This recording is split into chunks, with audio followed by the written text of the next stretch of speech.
pia namshukuru pia Shalo amenishika mkono vurugu 1, vurugu 2, amenipandisha ndege kurudi na amenisimamia kila kitu yangu. Wallahi hii medal yenyewe hata sitaki kuifahamu mimi, nataka nimpandishe Shalo. Kwa ile vile anafanya kazi, hii medal yangu namwachia Shalo. Shalo ile humanity na kwa vijana, hii medal yangu sivai mimi tena, namwachia Shalo ende nao. Haina shida. Haina shida. Wakataa Shalo tuone this round 2027 kwa sababu anashika vijana mikono kama hivi. Surprise.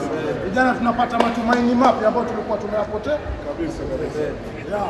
Tuko pamoja kazi kwanza, we are going to empower the youth na kuna mambo mengi sana kibiashara ambayo tuko na mipangilio nayo na let's not give up. Let's not give up hope. This is where we are going to head to. That this is our chance for the youth.